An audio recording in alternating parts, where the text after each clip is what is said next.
Hello.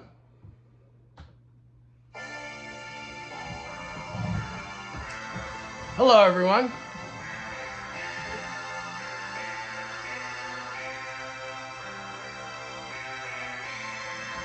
This song is called Mr. Crowley by Ozzy Osbourne. We're going to let it play for a minute, and then we'll get into episode 2 of Bipolar Diaries. Thank you for joining me.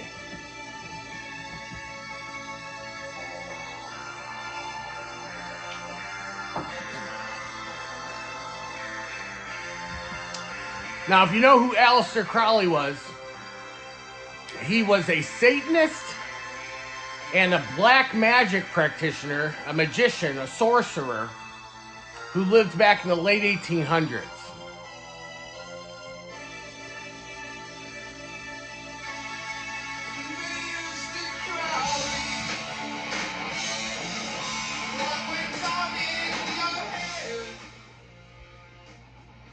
Alright, we'll turn that down. We won't talk about Aleister Crowley because he's not worth mentioning.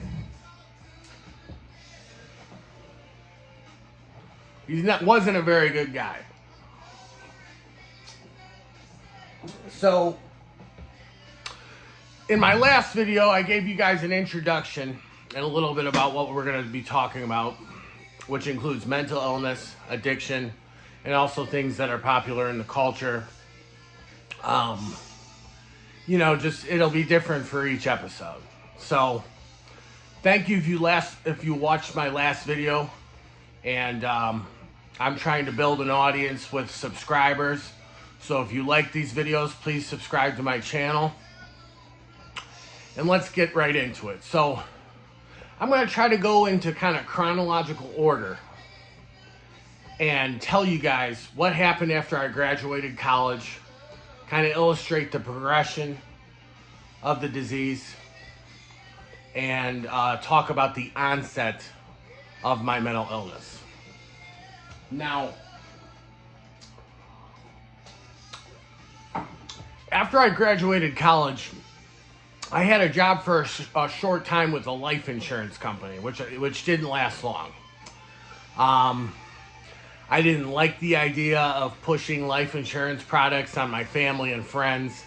My employer encouraged us to try to sell to our aunts and uncles and cousins and get all their personal financial information and push life insurance, try to sell them life insurance. And it was primarily a commission-based job, and you wouldn't make much money if you didn't sell any life insurance policies. And I didn't feel comfortable trying to sell life insurance to my family and friends. So that job only lasted 3 months or so. And you have to remember, at this time, it was before I had my spiritual experience and became a born-again Christian, so I really didn't have much of a moral compass, and I was really kind of in the throes of addiction. So the next job I took was with a company called Just Energy, and it was one of those guys, if you ever get phone calls and they say, "Can I speak to the person who handles the natural gas or electric bill?" I was one of those guys, but a door-to-door version. So you might have seen some of them come to your house.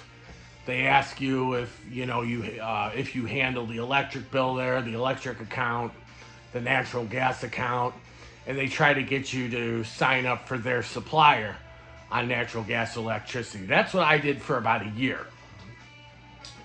I started working in Ohio, and I was quickly, I was basically a door-to-door con artist. We really weren't selling anything that was good for people. And again, I feel bad about doing this today.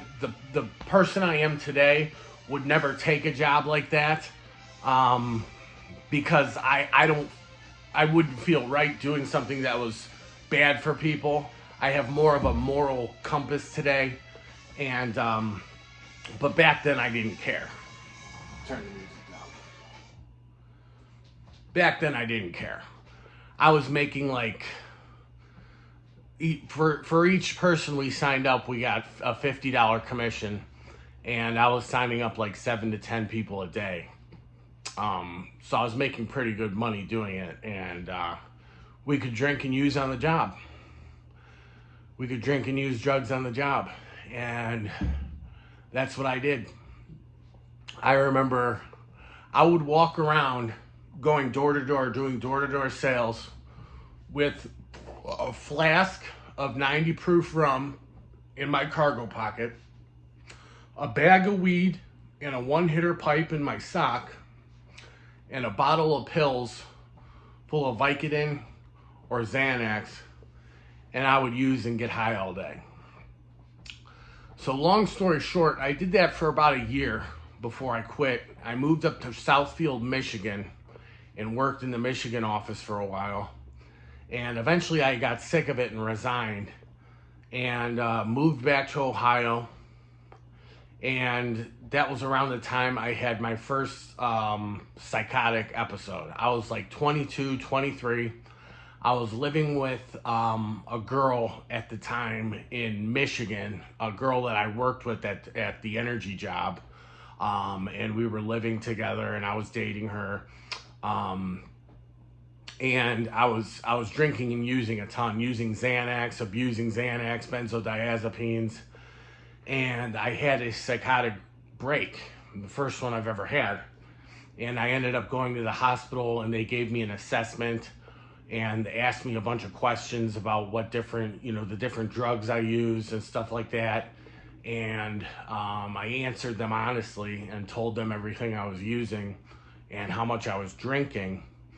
And I saw the psychiatrist, an Indian lady, and she said, why did you, what brought you here, and why did you call because I called the police, or I called 911 because I thought I was dying from our apartment. And she said, why did you call the ambulance? And I said, because I thought I was having a stroke. And then she looked at me and she said, well, if you keep using drugs and drinking like you are going to have a stroke. And that was like when I was 22, 23. So she recommended I go to AA meetings. I remember going to my first AA meeting in the Detroit, Michigan area. And it was a small meeting of probably 6 or 8 people sitting around a table. And I got there and introduced myself, and I knew nothing about AA at the time. I knew nothing about meetings, and they were all super welcoming, and they made the meeting pretty much all about me, because the most important person at any AA meeting is the newcomer, because the people that have been in the program and have been sober for a while, they want to help you. They want to help the new person. So they gave me a bunch of their phone numbers. I didn't stick with it. That was the only meeting I went to, and I didn't go back because I wasn't ready. I wasn't ready to stop drinking and using drugs. And so long story short, I was abusing Xanax. And if you don't know anything about alcoholism and drug addiction and tolerance and withdrawal from drugs, there's only 2 drugs that you can die from the withdrawals from. And those 2 are alcohol and benzodiazepines, like drugs like Xanax, Klonopin, Valium, Librium, and Ativan. So I was, after the energy job, I got a job doing sales, telephone sales at an office in Michigan. I was abusing Xanax at the time and going to work. And I remember talking to my brother, Bobby, on the phone, and he convinced me to come home. He said he knew I was drinking and using a ton, and we had a heart-to-heart talk on the phone. And he said, Tom, why don't you just come home? You're not doing any good living up there. We want you back home. And so I decided to come back home, and I quit Xanax cold turkey after taking like 2 or 3 Xanax bars a day, which is a very high dose, like 4 to 6 milligrams of Xanax, which is a very strong benzodiazepine, and it's used to manage people with panic attacks and anxiety. But if you have addiction, if you tell a doctor that, and they're a decent doctor, you know, not a drug dealer, most doctors, almost every doctor that I've ever met, will not prescribe benzodiazepines like Xanax and Klonopin and Valium to people who are alcoholics or addicts, because it's an extremely addicting medication. So I was abusing Xanax. I decided to quit cold turkey, and I do not do that.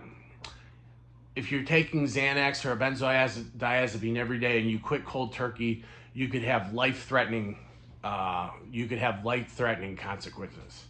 So I drove back to Ohio, and as soon as I got home, I was speeding back to Ohio. As soon as I got home, I ran in the house, and my sister was there, and I said, I need to call 911 because I thought I was dying. So I called 911. They took me to the emergency room, and I think that this was my first real psychotic break in the onset of my mental illness when I was 22, 23 years old. I was catatonic in the emergency room at St. John West Shore in Westlake. And I was like frozen still like a statue. And they saw, you know, how I was acting, and they sent me to Windsor Laurelwood Hospital, which is a mental hospital.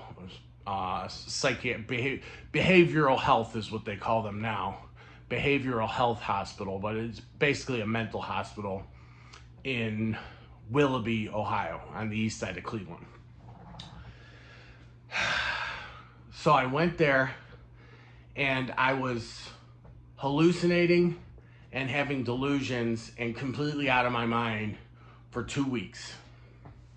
I thought that they were filming a reality show at the mental hospital, and there were cameras everywhere, and I was being filmed, and all the patients and the doctors and the nurses were actually characters in the reality show. And it was like an episode of Punk'd or something. I didn't even feel like what I was experiencing was real. It felt like I was in like some kind of reality show, and that's what I thought it was. And it was bad. But I was originally diagnosed with schizophreniform disorder, which is basically like a short version of schizophrenia that goes away. But after I got out, I was admitted back to Laurelwood Hospital 2 or 3 times within the next 6 months or a year. And that's when they first diagnosed me with my mental illness. We're going to take a quick break. I'm going to put on some more music for you guys. And we're going to take a quick break, and we'll be back in 2 minutes, all right?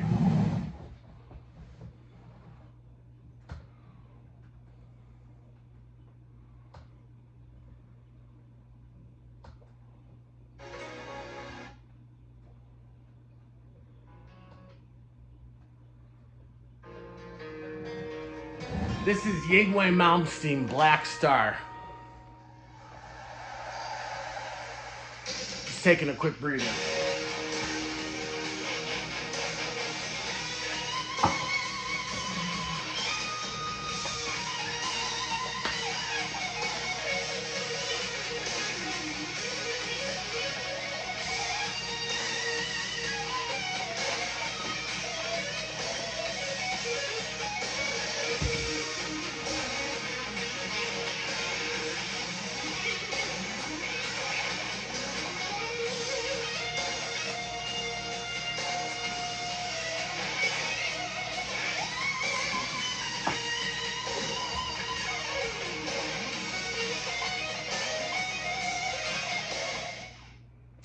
All right, we're back. Now, so I was a patient at Laurelwood Hospital 7 times in my 20s. Now, that's a lot of times. I had frequent flyer miles there. When I was originally diagnosed with mental illness, Dr. Ray, a Russian psychiatrist, diagnosed me with paranoid schizophrenia and bipolar disorder. And he told my parents in a family meeting with me at Windsor Laurelwood that it was as serious as being diagnosed with cancer, having those mental illnesses. After I went back a couple more times, sometimes when you have mental illness, the symptoms of certain illnesses are so similar to each other, and drugs and alcohol can cause psychosis too in somebody that doesn't even have a mental illness, that the doctors don't really know until they've seen you a few times and see how your illness has progressed over the years. So eventually they figured out that I didn't have schizophrenia, because people with schizophrenia have delusions and hallucinations all the time, even when they're not having manic episodes, okay? People with bipolar disorder might only have delusions and hallucinations when they're super manic. But people with schizophrenia and schizoaffective disorder have delusions and hallucinations all the time, even when they're at a stable mood. Unless they're prescribed psychiatric medication.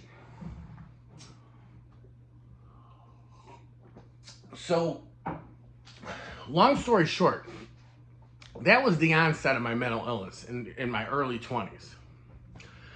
So I was working,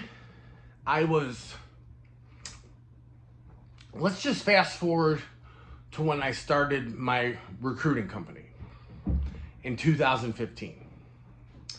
By this time, I was doing well. I was healthy. I was training in martial arts. If you don't know, I was a wrestler in high school and college, and I did really well in athletics as a high schooler, and in college, I was a college athlete. I got scholarships to play Division II football, to play linebacker at Ashland University, and to wrestle Division I at Kent State University. I had a partial scholarship, and I was training martial arts at the time, back in 2014 and 2015, Taekwondo and kickboxing. So I was very active physically, which is great for people with or without mental illnesses, but especially with mental illnesses. It doesn't take the place of medication, but it certainly helps, especially people with depression. Working out definitely helps. You feel better about yourself. You're getting healthy and fit mentally and physically. It helps with mental health tremendously. So I was doing relatively pretty well. And I was trying to stay sober at that point. And I put together stints of 2 months sobriety, 3 months sobriety, then I would go back to using, 5 months sobriety, then I would go back to drinking and using. I think I had 9 months sobriety at one time, but I would always go back to it, because they say in AA you have to do something to treat your alcoholism and drug addiction every single day. They say in the big book it's a daily reprieve based on the maintenance of your spiritual condition. So you're never cured. If you're a full-blown alcoholic and addict and you're working the 12 steps of AA, you're never cured. You always wake up with untreated alcoholism. So what I'm doing today to stay sober, in the morning, if I don't hit my knees in the morning when I get out of bed, that's a red flag, because there's something wrong. So I hit my knees and I pray. And I ask for guidance and direction and strength and inspiration from God. I say the Our Father, the 3rd step, the 7th-step prayer, all that stuff to charge my spiritual batteries. But back in 2014, 2015, I was doing pretty well. I was working out, and that's when I first started my recruiting company, RML Specialty Group. I was working for I worked for a healthcare recruiting company for a very short time. And once I realized how big the fees were that they make, I remember working there, and I found out I was pretty good at the business development side of it.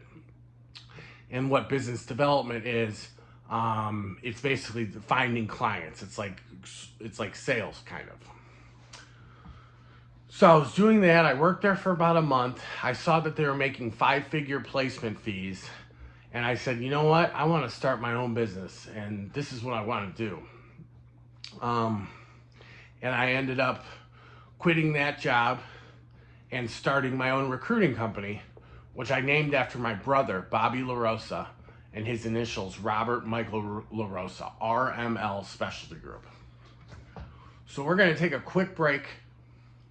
I'm going to put some music on for you guys, and then we're going to get into the start of my company and the title of this video, Rocky Mountain High, and my trip to Colorado and my meeting with Jocelyn Hilling. So hold on.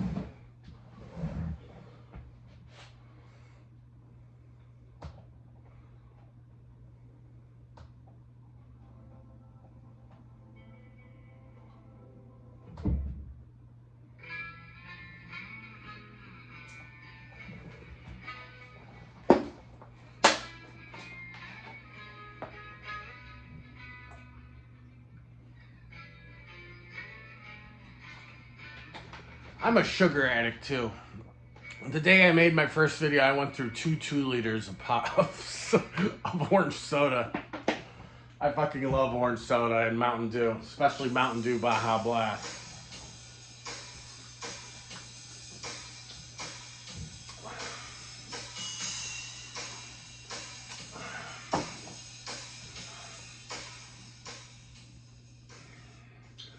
I'm grateful my computer still works. I cracked it was a touch screen. It's a real nice HP Envy. And when I was in Venice Beach, I had it in like a business bag, laptop bag, and I was throwing it around, and I cracked the fucking screen, and the touch screen doesn't work anymore. I'm just lucky the computer isn't completely broken and it still works, so.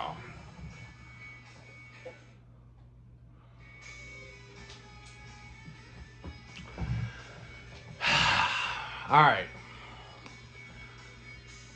So I started my recruiting company in 2015, and the name of my company is RML Specialty Group, and I started making cold calls. I started calling businesses to try to get a client to find a client who would give me a job order, a search order to work on, so I could start recruiting people and start making placements and making commissions. Now, it took me about a month to land my first client, and I ended up signing 2 defense companies, and my first client was a company called Talus Defense and Security, and they're one of the top 10 defense contractors in the world. So I ended up calling this guy. He said, sure, you can recruit for me, and he signed a contract. And basically the contract said if I get someone hired with them, I get 15% of the person's first year's salary. Normally a fee in recruiting is 15 to 25% of the person's first year's pay. So you could be looking at making, and it's not easy, it's extremely difficult, which is why they hire recruiting agencies and pay out those fees, because they're not just looking to fill, any position. They're looking for somebody who might need 10 years of experience making a specific software to use in tactical radios for the Army, and the person has to have 10 years of experience doing that, and most people that have that experience are already happily employed. So it's very difficult to recruit for these positions. It's like finding a fucking needle in a haystack. But I signed Talus Defense and Security as my first client, and it took me like 2 or 3 or 4 months. I was behind on my rent. I was literally so broke and didn't have any money. and I was eating apples out of a fucking apple tree in our front yard for lunch and dinner because I was so broke before I made my first placement. But I made my first placement and placed a business development manager and got a commission check for $22,000. Now that might sound like a lot, but you have to realize that was for probably 2 or 3 or 4 months of work, okay? So I wasn't receiving like a weekly paycheck or a monthly paycheck. In the recruiting business, you just get one lump sum. You know, if you have your own company and you're working on commission, you get one lump sum all at once. So it sounds like a lot, but you have to realize that's for like 3 or 4 months of work.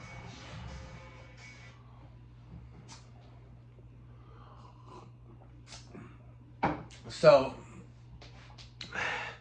I made a check for $22,000. I didn't have a car, so I bought a car, a sports car, pretty much the first one I looked at. I feel like a douchebag now, and I never would have. I probably looked like a real douchebag, but I bought a baby blue BMW 3 Series, and I just liked it because they're fast and they, you know, but I feel like a real tool driving a car like that now. But I bought the car, I fixed it up, I fixed the brakes, and I wasn't sober at the time, and I just remember this was before weed was legal in Ohio, and this was before weed was legal even in Michigan. So the closest state to Ohio where they had legal marijuana was Colorado back in 2015. So I decided I wanted to smoke some of that legal weed in Colorado, and I decided to take off to Colorado to partake in some of that legal cannabis. So I drove out to Colorado, and I got there, and I started to become manic. The closer I got, because I wasn't sleeping, I drove like 20 hours straight there, like going like 130 miles an hour, because if you've ever driven across the Great Plains states, you can literally see for miles and miles in front of you. So I saw that there was no cops, you know, waiting to write speeding tickets, and I just drove as fast as I could out there.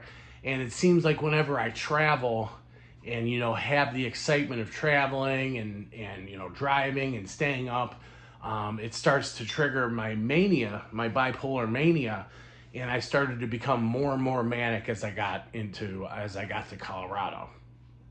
And so I got there, and for some crazy fucking reason, I parked my car, the car that I just bought a month ago, and I proceeded to take a big rock and smash out the windows, smash out the fucking passenger side and driver's side window and the back windshield of my car. And I have no idea why I vandalized my own car. It felt like I was possessed by an evil spirit or something. Something like took possession of my body, and I was like watching myself getting a big rock, smashing the back windshield out, smashing 3 windows out of my car. And there was shattered glass everywhere. Someone saw me do it, and called the cops and the police, and the police showed up, and they started talking to me, and they took me to a mental hospital, because that's where I needed to go. They saw me do that. They saw me light somebody's field on fire, because I tried to, after I did smash my windows out, I tried to make a little fire in a field next to the road, and it ended up catching like it ended up catching someone's field on fire, because the grass out west is so dry. It ended up catching like somebody's field on fire, and I got charged with trespassing and taken to the mental hospital. Now, when I was at the hospital, I met a woman. I was about 28 at the time. I met a woman named Jocelyn Hilling, and she was about 34 or 35, and she was a mental health practitioner with a master's degree, but she had mental illness and wound up in the mental hospital herself. She was a therapist and a counselor and a master's trained therapist, and me and her became friends, and we met in the hospital and became friends, and she told me, we agreed that after we both got released, we would meet up and hang out. So we exchanged email addresses. She got out before me, and I ended up getting released like a couple days or a week after her. And I got out of the mental hospital, and they let me out. They let me out of the hospital with a bottle of 2 milligram Klonopin. And I got out, I emailed Jocelyn, I got my car out of the impound, and we met up, and I ended up staying with her for the next 2 weeks at her condo. And I helped her move out of her condo because she was getting evicted. And she had mental illness, but she refused to accept her diagnosis, and she literally thought that she had superpowers or something. She thought that her mental illness gave her superpowers, and I think she thought she was psychic. All